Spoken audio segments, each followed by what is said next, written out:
So welcome to the first section of this video course, which is called as forcing moves. So forcing moves are basically the moves in which your opponent is forced to play in a certain way. So forcing, basically what we can say is that forcing moves can be classified into four different sections, four different classes, which is the first one being uh, checks, second one being captures, third one being threats, and fourth one being, let's say, you can also say, let's say, pawn breaks, or let's say maybe like, yeah, you can just like put it into three sections. So first one being checks, second captures, and third threats. Okay. So basically, one thing you have to understand that first priority should be always given to checks. So in a given position, no matter what the position is, always and always calculate checks first. Okay, don't jump into calculating captures, or let's say giving some threats to your opponent, because in that way, like, that will not be the ideal way of approaching that particular position. So first give priority to checks, and then captures, and then threats. All right. So in this particular, we'll just like understand all those things with the help of an example. And in this position, like, we can see that white's queen is on c4 and it's doing a pretty good job of like looking at this part of the board. And we can also see this rook is also lined up against this king. And what is the thing which we should be doing is that we should look out for checks first. Okay. So what are the possible checks in this given position? We can see this is one possible check is queen g8 check, and other possible check is rook into h6 check. Okay, so this is the first thing which you should be looking at whenever you come across this kind of a position. Let's suppose if queen, out of those two moves, out of queen g8 move and out of rook into h6, neither of them work, then you can look for captures. So what are the capture moves? The capture moves are queen into c3, queen into c7. Yeah, and I believe we don't have any other captures. So yeah, only two captures. So let's suppose the checks are not working. You will look for captures. And let's suppose even if the captures are not working, then you will look for threats. Okay.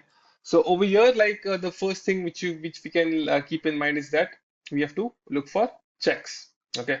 So queen g8, we look at queen g8 first. Okay. Queen g8 check, because this seems very tempting. So queen g8. Let's suppose we play queen g8 over here. Your opponent will just can just take this thing, okay, with rook takes g8. So I don't think it's going to work. Let's suppose after queen g8, rook takes g8. Um, White doesn't have anything after that. So let's suppose we just do the moves on the board. Queen g8, rook takes g8, and White doesn't have anything special after this. So we can just reject queen g8. So the other possible move in this position is rook into h6, because this is also a check. So rook into h6, basically he has got two options. Either he can take with the king, or either he can take with the bishop. Okay, so we'll look at both these moves. So rook into h6. Let's suppose he captures with the king, and I want you to take a pause over here and think of think about White's move in this position.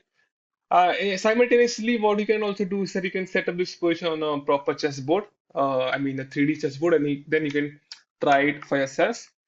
So yeah, rook into h6. If he takes king takes h6, then we have, yes, exactly. So what we do is that we just go queen h4, and this is a checkmate. All right. So rook into h6, king into h6 is a checkmate. Now the second question is that what happens after bishop into h6? Let's suppose in this position we play rook into h6, bishop into h6. He just recaptures. Then what do? We just take on c3. All right. So rook into h6. If he takes with the king, you have queen h4 checkmate. If he takes with the bishop, now we can see that the bishop's support has gone. and you can just take on c3 with the queen. Okay, I hope like this is like completely clear. If you're not able to understand, you can just like rewind this part of the section again. So as we'll just do a quick recap in this position. So in general, what is the strategy whenever we are looking out for 4C moves? In 4C moves, we have to look for checks and captures. Okay, checks, captures, and threats. Okay, so it's basically checks first. If checks are working, fine. If they are not working, then you go on to captures. If captures are working in your favor, then it's fine. Then you can continue with that calculation. If it's not working, then you can go to threats. All right. So, and it should be in like in a streamlined way. It should not be it should not happen that you're thinking about captures first and then you're thinking about checks first. Okay. First, give priority to checks and then give priority to captures. Okay. So yeah. So in this position, we can see that rook into h6 is working. Okay. So we'll just move on to the next one. Yeah. Over here, we can see that. We can see a lot of pins in this position. So this queen on b8, it's white to move first of all. You can see this queen is just lined up against this king.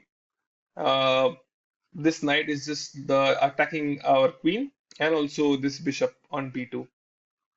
Okay, we have a extremely strong passed pawn on h6, and somehow like this position is sort of like very unnatural. Like I mean, I don't think like this composition have can be occur has been occurred in the proper chess game. But anyways, so we can see that like king is on g8, rook is on h7. So we'll start with the process which we were trying to uh, trying to learn. So we look for checks first. Okay. So what are the possible checks in this position? So we can see that knight f6 is one of the checks possible. Queen g7 is one of the checks possible, and queen h8 is one of the checks possible. So now what we can do is that we can calculate them one by one. Okay, so let's calculate. Okay, first of all, we are looking at checks. Then if checks are working, it's fine. If they are not working, then we look for captures. All right. Although there are no captures, but anyways, okay. So look for checks. So what are the possible checks possible? Knight f6, right? So knight f6. So what we'll do is that we'll calculate knight f6 check first. So knight f6 check, obviously your opponent, I mean black will go to h8. And now we can see that white has got a lot of discovered checks. So after knight f6 check, king h8. Over here, like white can just move the knight, but the drawback of moving the knight is that we just like hang the queen. See, the first thing which you have to always like whenever you are like trying to attempt the position, understand the position first. Like what is the position, uh, like what is the position all about? What we usually do is that we just instantly go and calculate the position right away. That's not the right way of approaching the position. What I would suggest is that you just like uh, whenever you have any sort of position, just understand what's going on, understand what are the dynamics in this particular situation, and then approach the position. Don't just start to calculate instantly. This is what many people do, and I always advise them not to like indulge into those things. So yeah, so knight f6 check is the move which we were calculating. Knight f6 check, king h8, and then then the thing is that white has got a lot of ways of moving the knight, so which is very tempting. But the problem in each and every variation of moving the knight is that wherever the knight goes, the c3 queen hangs. So let's suppose knight d7 happens, or let's say knight e8 happens. No matter where the knight goes, black is just going to take the queen. Okay, and just like a reminder that wherever the knight goes, the knight is going to take the queen, and also it will be a check for us. Okay, so that's the main problem after this. So let's suppose we just play knight d7 check over here. Black can just take here, and it's a counter check. Okay, so counter check basically means that you give a check to your opponent, and your opponent gives a check on the very next move. So knight wherever the knight goes, let's suppose knight e8. We just knight e8. While black just takes on c3. All right. So, yeah, over here, like knight e8 is not working, knight d7 is not working. Wherever the knight, even if the white takes on h7, it's still not going to work. Okay. So yeah, so we basically what we can conclude in this position is that knight f6 is not the right way of going about this position. Now we look at the other possible moves. So the other possible move which we can consider is queen g7 check, because this is also a possible way of giving a check. So queen g7 check. Um, it looks very tempting, but the problem is that he can just take on g7, and basically like white doesn't have anything immediately after bishop takes g7. So after bishop takes g7, h takes g7, and then yeah, black can just take on b2, and it would be curtains for us. So queen g7 doesn't make any sense. So the only move which is remaining is queen to h8. So queen h8, and basically he has only one way to respond. Rook into h8, and now you can take a pause uh, before I tell you the answer. Yes, exactly. So what we do is that we just give a check with the knight, and it's not a check, it's a checkmate. Okay, so knight f6 and a checkmate. Okay, so I guess like this is both those positions were not that difficult to understand. The previous one also was like pretty much easy, and this one also was pretty much simple. Okay, so just remember, guys, checks, captures, and threats. All right. Okay, let's move on to the next one. Okay, so we can see over here that um, we have a nice queen on h5 and a queen on a5 as well. Okay, so um, again we'll just go to our way of calculating, which is checks and captures. Okay, okay. So over here we can see that what are the possible checks? One possible check can be given with queen into g6. Okay, queen into g6 is one possible way of giving a check. What is the other way of giving a check? Which is bishop f7. Okay, so we'll consider queen into g6 first. So queen into g6. Yeah, queen into g6, h into g6, and white doesn't have anything concrete. Yeah, so queen into g6 doesn't work. What about other moves? Yes, so we can see bishop f7, but bishop f7 also like looks very strange because it's not doing anything. But we can see that this queen is just lined up against this queen. Okay, so that is the reason why I tell everyone to just like observe the position first, understand the dynamics, like what's going on and what is the thing we should be doing and what is the thing we should be avoiding. So if you understand the position, like what is the position demanding, then it's very easy to approach the position. Okay, so bishop f7 check. Okay, if he just avoids the trade, okay, let's suppose he just avoids taking on f7. If he, let's say he goes on f8, then we can take on g6 and white is just winning. If he takes on f7, then what we can do is that we can just then I what we can do is I'll just give you some time to think. Yeah. So over here we can just go e6 check. Now what is the meaning or purpose of e6 check? Is just that we are giving a check, and also we are opening up this line against this queen on a5. So e6 check, and yeah, it's basically a problematic situation for him. So after bishop into e6, we take on a5, and white is just winning on the spot. Okay, so for now, I think you must have got some clarity regarding all those three positions. So yeah, bishop f7 check, king into f7, e6, and white is just winning. Okay, okay.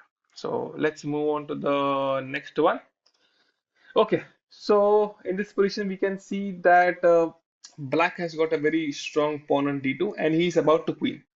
So what, and also he has got, if you just count the material, white has got the queen, rook, and two pawns, and it is compensated by black's knight and the bishop. So we can say that white is an extra pawn up, but yeah, over here we can see that this d2 pawn is extremely strong.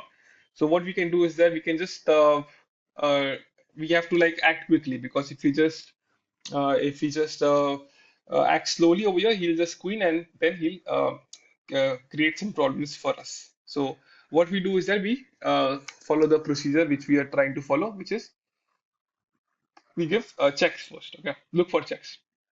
We'll not look for captures first. We look for only checks. Okay. So checks. What are the possible checks? Yeah. So we can see that queen into d8 is one possible check. Rook f7 is one possible check. And rook e8 is one possible check. In the meanwhile, what you can also do is that you can set up this position on a proper chessboard, and then try it for yourself, and then maybe if you are getting the answer, then it's fine. And yeah, then you can maybe cross check the answer from here. Okay, so yeah, we'll start with rook f7. Okay, looks very tempting. Let's suppose rook f7 check.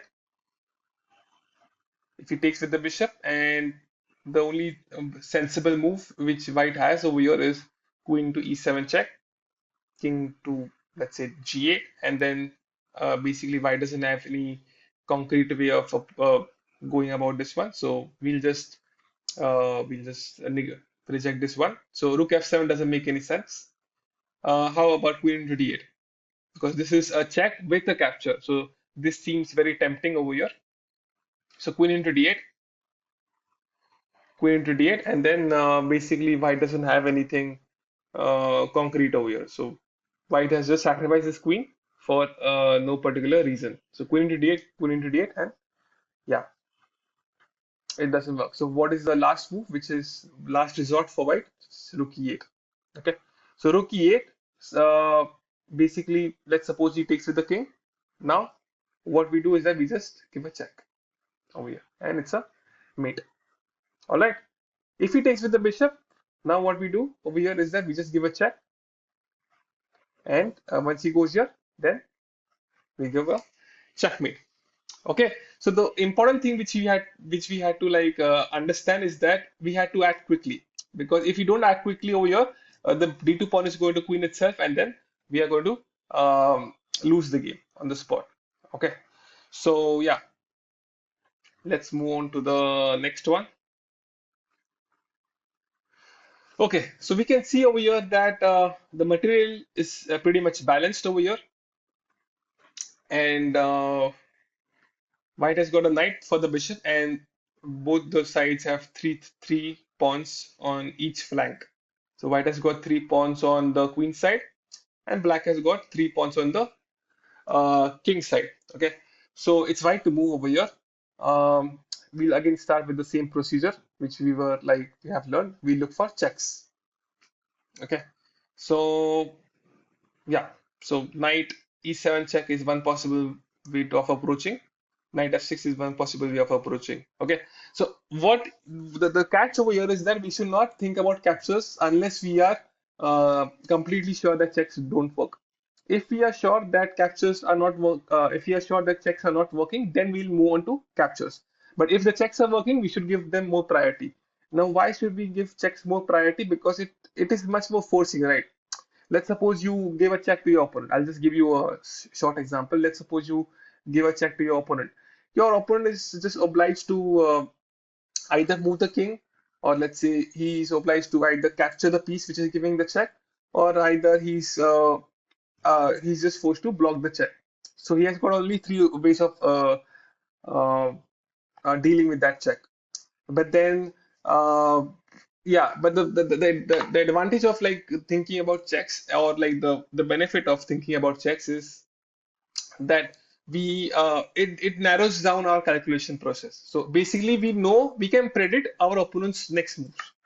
The reason why we are like looking for checks in a certain situation, because the thing is that it's easy for us to narrow down the moves. Okay, whereas if you compare to captures, in captures the problem is that uh, we are not able to I mean, you don't know what your opponent is going to play on the next move. Okay, so let's suppose you give a capture, Now the problem with captures is that he most likely your opponent is going to capture that thing back. But the problem is that he'll not, it's not forced for him to capture that thing. So let's suppose I'll give you one example.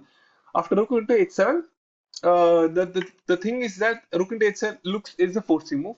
But the problem with rook into h7 is that he is not obliged to take on h7. He can do something else as well. So that is one. This is one of the few reasons why we should look for checks first, because if your opponent's king is in threat, he will defend. He will try to defend his king first and not do anything else. Okay. So I hope you have understood the logic behind thinking about checks first. All right. So 97 check or knight f6 check. So both these moves will calculate one by one. So 97 check, king h8, and yeah, over here what we can see is that we have two possible checks again. So now the thing is that it's not like a one move thing. I mean the previous position which we were doing, those were just like two move positions, but now those will be slightly different. Okay. So 97 check, king h8, and now again. So once we have reached the second part, now we'll again look for checks. Okay, so we are done with 97 check. He has played king h8. Now we'll again follow that procedure once again. Now we'll again look for checks. Okay, so what are the possible checks over here? The possible checks are knight g6 check and rook into h7 check.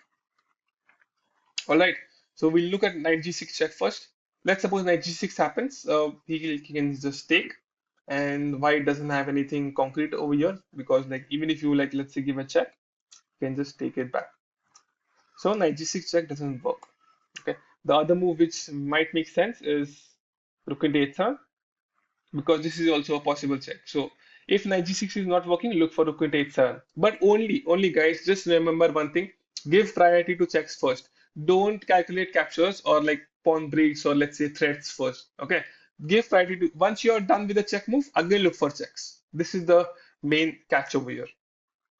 So rook into h7, king into h7, and we can see that this king doesn't have anywhere to go. King h7 and king g8, both those squares are guarded, and we can take advantage of this thing by giving rook h4, and this is a checkmate.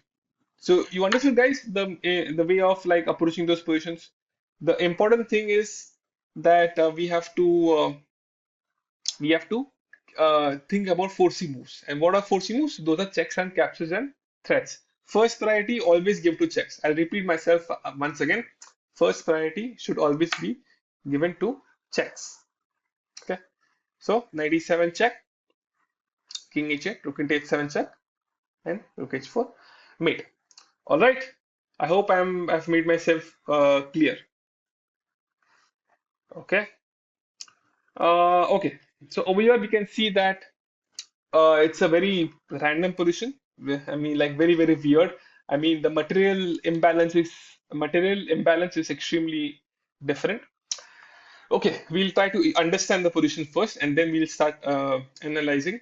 So over here we can see that white has got a pawn on a5. White has got three pawns actually, one, two, three, and white has got a knight also and a rook also. Okay, but in return, what does black have? Black has got a queen and a knight. So if you count a material relation, white is if you just take one, two, three, four. So rook is worth 5 points, and a pawn is worth one, two, three, 3 points. So white 5 plus 3, 8. So 5 for rook, 3 for 3 pawns. Okay, so white has got 8 points and black has got a queen. So what we can say is that fairly that black is an extra pawn, but that doesn't matter much because it's our turn to play. All right. So yeah. So over here, what you do is that you just think about checks and captures. Okay. So yeah, what are the possible checks? Knight f7 is one possible check, and the other possible check is knight f5. Just a quick reminder that e5 is not a possible move because this is a pin. Just make sure that you don't forget about those pins because it can come to you as a surprise. So yeah, yeah. Uh, Over here, rook f6 is also one of the possible moves. So we'll just calculate them one by one. So knight f7 check and knight f5 check. So let's see knight f7 check. Knight f7 check.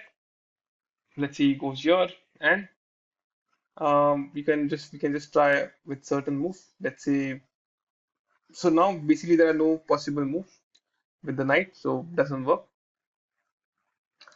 Because after knight f7, king c7, I don't think white has a decent way of continuing the position, because if let's say white goes king takes d2, black does, I mean, black can just possibly just go with a check, queen g2, and then the game is just over for us. Because after king queen g2, your queen into e4, and after king moves, he can just take on b4. Okay, so yeah, so knight f7 check will not work. Okay, the important thing to understand in this position is to understand that um, you have to act quickly over here. That is the main thing, because the if you don't act quickly over here, black can just like win here, because he has got a queen and also we have got an exposed king. So we have to act quickly and we have to like win our opponent's material, especially the queen. Now why we should like target the queen first? Because yeah, we should target the queen first because it's the most valuable piece in the position. So yeah, so what we can do is that we can just try to bring the king and the queen closer. Okay. Knight f7 check is one possible way, but it's not working. Knight f5 is one possible way. So we'll calculate knight f5, knight f5 check, king c7, and again white is running out of moves. So because white doesn't have anything concrete after that, so knight f5 check doesn't work. And if knight f5 doesn't work, we'll look at other move, other possible continuation. So knight f5 and knight f7 doesn't work. So what is the other move which is left, which is rook f6. Okay, so rook f6 looks very tempting. Let's suppose he takes. He's of course he's obliged to take over here. And now what do we do is that we again look for checks. Okay, because now again we have got three possible ways of giving checks. The first possible way is knight f7 check, knight f5 check, and third one is e5 check. Okay, and I want you to take a pause over here and think about all those three alternatives. Okay, so knight f7 check is one possible way, which we will see. Knight f7 check. Obviously, your opponent is going to take on f7. Doesn't make any difference to him. I think black is just winning. So knight f7 doesn't work. Knight f5 check looks very tempting, but black can just escape with king c7. So yeah, doesn't help us. The last possible way in this position is to give a check with e5. Okay. So now what we can say is that this pawn on e5 is giving a fourth. So over here, what we can see is that black is just forced to take on e5, because if he just ignores this thing, if he ignores taking on e5, white will just win the queen. So let's suppose the king goes on c7, we just take on f6 and we win the game. All right. So yeah, so he has to take on e5 and then we give a check with the knight, and it's a mate. So it's a winning position for us, because let's suppose he goes here, we take here, here, and now finally we can see that white has liquidated into a winning game. And now the final correct move which we do is king into d2. All right, so we'll just go through this position once again. So over here, like we had got three options of giving checks: knight f7 check, knight f5 check, and rook f6 check. Okay, notice that we can't play the e5 because, oops, we can't play the move e5 because this queen is just pinning this thing. All right. So knight f7 check doesn't work because it's taking the king away from the queen. Ideally, what do you want is that you want the king and the queen to be closer so that you can create some tactics against them. All right. And knight f7, a move like knight f7 and knight f5 are just taking away the king from the queen. Okay. So knight f7 and knight f5 doesn't work. If rook f6 works, because after rook f6 check, he's forced to actually take, and then we again do a 4c move with e5 check. He's again forced to take with the queen, and once he takes with the queen, we just go knight f7 check. If he takes with the king, we go knight g4 check. So either ways, he's just going to lose the queen. Okay, so in this position, let's suppose he goes here. We just take on f6, and once he takes back, we just take on d2, right? And white should win this position because yeah, he has got two pass pawns, two connected pass pawns, and both of them will win itself. Okay, so I hope you have understood the topic of forcing moves in this first particular section. So in the next video, what we'll be doing is that we'll be doing some advanced stuff with the forcing moves. We'll indulge into some difficult ones, like where like the moves will not be that obvious, and it will not be always checks first. So right now, what we did is that we always saw positions where checks were working. There will be such certain situations where checks will not work. All right. So yeah, we'll look into those things as well. And then yeah, so I'll see you in the next clip.